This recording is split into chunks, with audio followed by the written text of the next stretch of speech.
I'm on my way to Home Depot again. We have another mural to do, so we gotta go to Home Depot and pick up some more materials. This job came pretty fast after the last one. I wasn't really expecting it, but it's a good thing. Stay busy while you can, and it won't be summer for much longer, so we don't have much more time to do outside murals. This one is a big one. This one is, the wall is about 100 feet wide, so that's big. It's not that high though, which I like. I can have my feet planted firmly on the ground with this one, so that will be better in that way.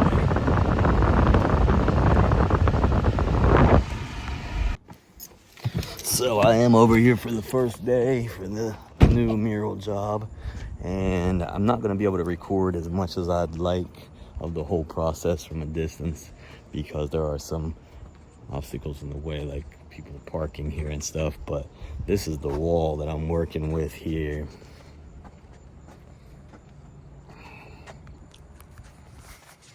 This is the wall.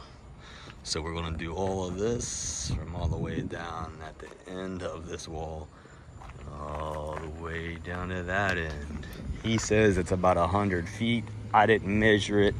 I would say by looking at it, it's probably about 100 feet. I came over here and looked at it the other day. I think when I actually was coming down through and counting these rectangles here, that it was probably about 80 feet long. It's only about, I would say, 7 feet tall though, so that helps us out a lot. We'll be able to stand here and do most of it. I don't have to get on a ladder for anything, so that's pretty cool. Now there are some imperfections with it, of course. You know, you see in areas that are very dipped in, but that usually don't affect a mural too much. It is what it is. People usually know what they're getting themselves into. I do want to run a roller over a lot of this though and take a lot of this stuff off of here. I really should have bought a brush or something. I did not do that, however. So looks like a lot of it is gonna come off of there just like that, just by me rubbing my hands over it. So hopefully we can get the primer on it today. This is just like falling apart here. I'm just gonna try to put the primer on it today on day one, and then we'll come back and we'll get to the rest of it.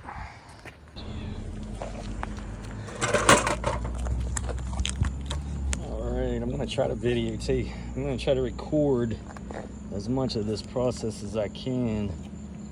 I don't know if it's gonna work or not. Because like I said, there's some cars in the way of where I'm at. And I just want to be able to record most of the process that I do here. And I have to be pretty up close with the whole thing too, because right in front of me is also a street. So I'm dealing with all of that kind of stuff. Let's go ahead and get started.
Alright, that's about all I'm gonna do a videotape of that. I guess you guys get the point of how much work it is to prime a wall. It is a lot of work when the wall is 100 feet wide. And I just want to take you down through what I did already do and what I haven't done yet. The wall gets a little shorter. It's not as tall on this end, so it should be a little easier for me to manage and get done with the rest of this before I fall over. Not an easy job. Look how much more wall is left. Doesn't even look like I'm halfway there yet.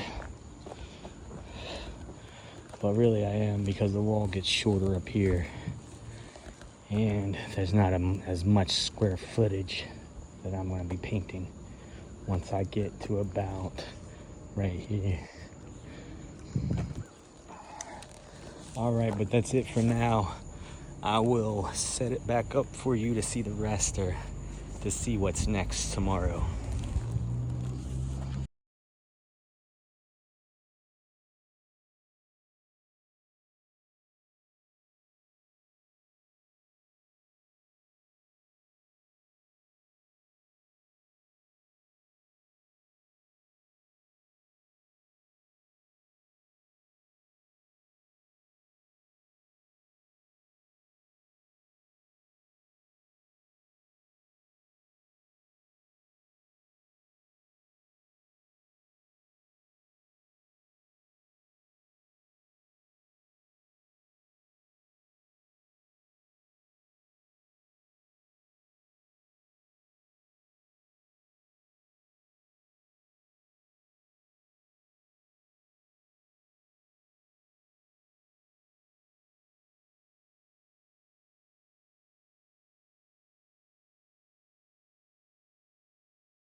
My phone got overheated, but I thought this was important to show.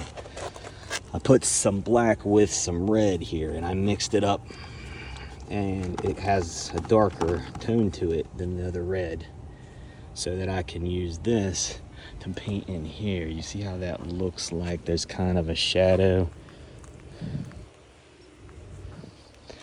right at that point to where that gets bent a little bit.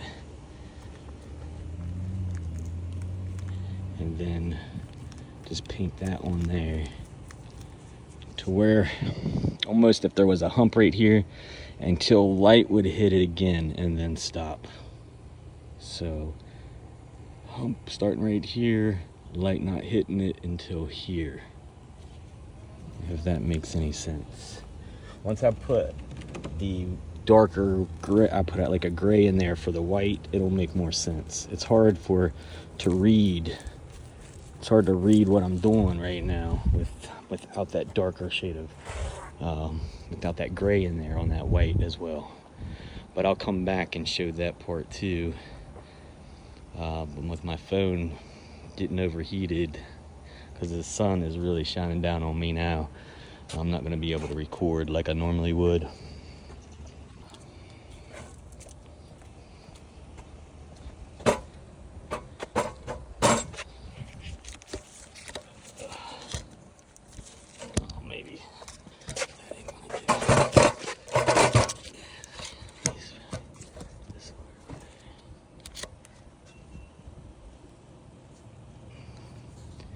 Now I'm going to go ahead and paint those grays in there, and I'm going to go ahead and videotape it real quick so show you what I'm talking about.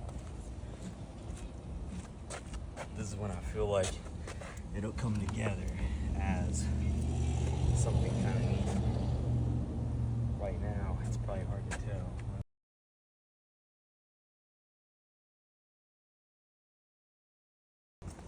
I think it's starting to have that illusion to it.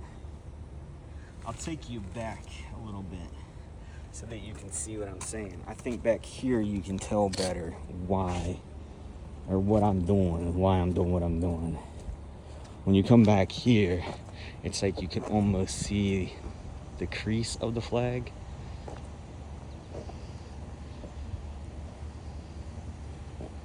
You can see that it's kind of slightly folded, like it's blowing in the wind. That illusion, by putting those darker shades in there, that's what created that illusion of that fold. I mean, you can even kind of tell from here, I guess, up close. It's kind of neat in that sense too.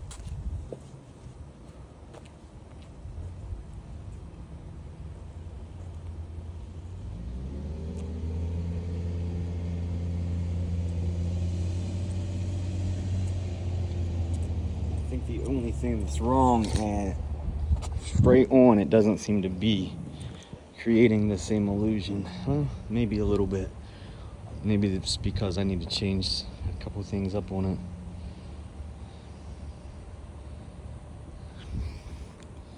It's coming off pretty good on the video, it looks like to me, actually. Usually on video, I'm afraid that people aren't going to be able to tell what it is that I'm trying to do.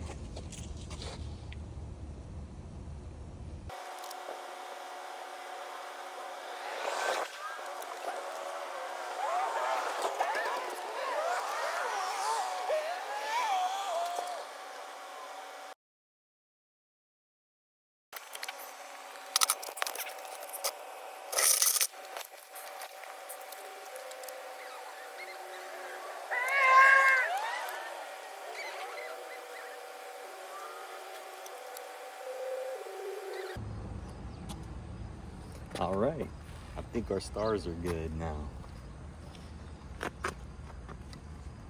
It's on a very rough surface, so they're a little hard to do perfectly, but they look good enough.